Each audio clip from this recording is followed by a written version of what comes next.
Good morning. So we have been discussing the secondary mitzvah of Peru, we call the mitzvah of Shevet.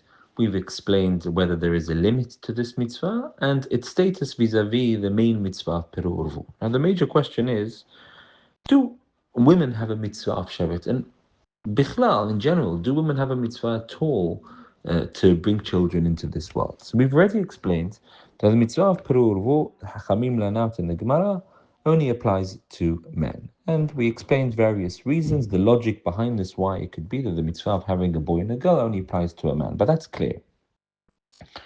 So the fundamental mitzvah of having a boy and a girl applies to men.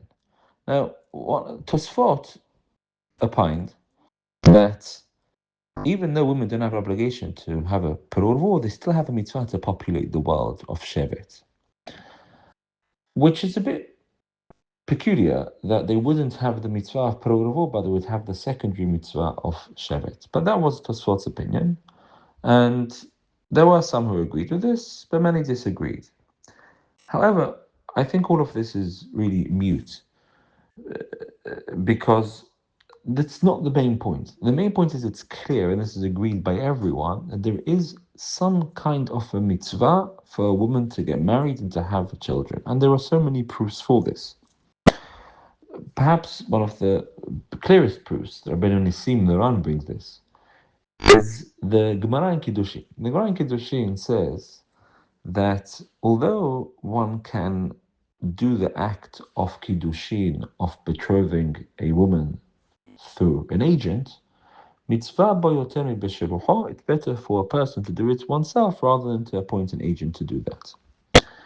And the Gemara says exactly the same. And from this we learn the general principle that whenever you have a mitzvah to do, although you may be able to do it through an agent, better you do it yourself rather than appoint an agent to do so, which is why our great Hachamim, they themselves prepared for Shabbat and didn't appoint someone else, a cleaner or someone else, to prepare the house for Shabbat. They did it themselves. Principle mitzvah boyoter b'shelucho, mitzvah is better to be done through a person himself rather than doing it through one's agent. But the Gemara goes on and says the same applies to a woman when she receives Kiddushin. When a woman gets married, she has to accept something of monetary value. That's money or a ring nowadays, but she has to accept something of monetary value. And really, she could send someone in her stead to receive the ring on her behalf, and that would be a valid Kiddushin. But nonetheless, the Gemara says it's better for the woman to receive it herself because mitzvah bah yoter mi besheluha.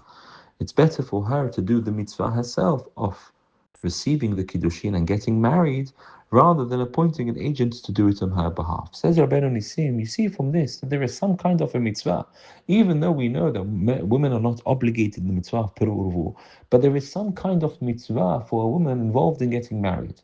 One could argue that's the mitzvah of Shevet.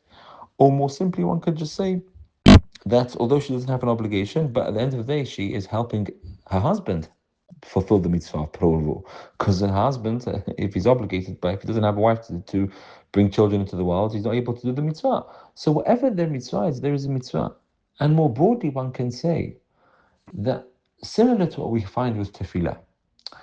With tefillah, women seemingly don't have an obligation to pray at a specific time.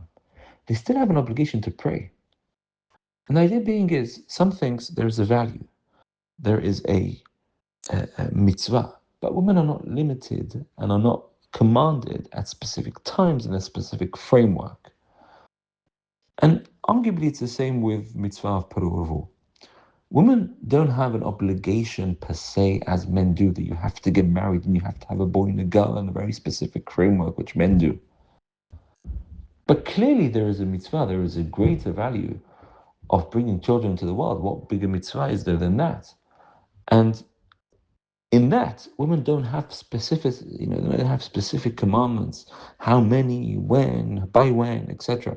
But there still is an underlying value for women to have children and to and bring souls into the world.